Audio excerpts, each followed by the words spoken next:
गांव की वह पुरानी हवेली जहां सालों से कोई नहीं गया था, अब रहस्य और खौफ का अड्डा बन चुका था।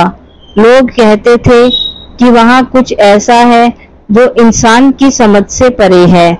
जब भी कोई उस हवेली के पास से गुजरता, एक अजीब सी सिहरन उसकी रगों में दौड़ जाती। राघव, जो एक जिज्ञासु पत्रकार था, इन अफवाहों की सच्चाई जानने के लिए उत्सुक था। उसने अपने मित्र विक्रम के साथ उस हवेली के अंदर जाने का निर्णय लिया। दोनों ने एक अंधेरी रात को योजना बनाई और हवेली की ओर चल पड़े। हवेली के बाहर खड़े होकर राघव ने विक्रम से कहा, क्या तुम तैयार हो? विक्रम ने हल्की मुस्कान के साथ जवाब दिया, हाँ, चलो जानते हैं कि इस जगह में क्या छिपा है। हवेली के अंदर कदम रखते ही एक अजीब सी गंध ने उनका स्वागत किया। पुरानी लकड़ियों की चिरचिराहट और दीवारों पर फैली धूल की मोटी परतों ने जगह की पुरानी उम्र का पता बता दिया। जैसे ही वे आगे बढ़े, एक बड़ा सा कमरा उनके सामने आया, जिसमें धूल भरे फर्नीचर और दीवारों पर धुंधले चित्र लटके हुए थे। कमरे के कोने में एक पुरानी अलमारी खड़ी थी। विक्रम ने जैसे ही अलमारी का दरवाजा खोला, अचानक एक पुरानी डायरी उसके सामने गिरी। राघव ने उस डायरी को उठाया और उसमें लिखे शब्दों को पढ़ना शुरू किया। यह एक महिला के द्वारा लिखी गई थी, जो शायद इस हवेली की मालकिन थी।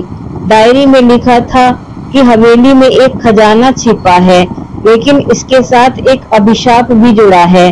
राघव और विक्रम ने तय किया कि वे उस खजाने को खोजेंगे। जैसे ही वे उस डायरी के निर्देशों का पालन करते हुए एक गुप्त कमरे तक पहुंचे, उन्होंने देखा कि कमरे के बीचों बीच एक पुराना संदूक रखा हुआ था।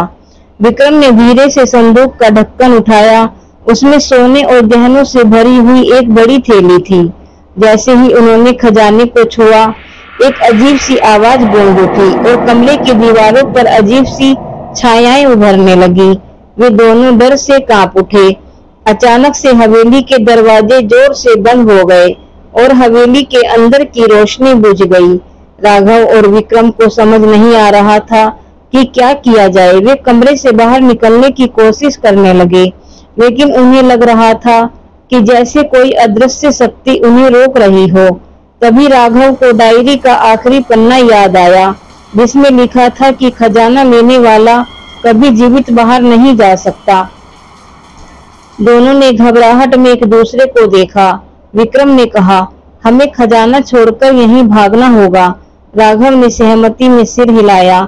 जैसे ही उन्होंने खजाना वापस संदूक में रखा, हवेली की दीवारें कांपने लगी और दरवाजे अपने आप खुल गए।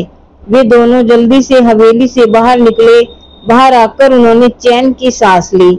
उस रात के बाद उन्होंने कभी भी उस हवेली की तरफ मुड़कर नहीं देखा, लेकिन वे जानते थे कि उस खामोश रहस्य ने उन्हें जीवन भर के लिए एक सबक सिखा दिया था कि कुछ रहस्य अनसुलझे ही अच्छे होते हैं।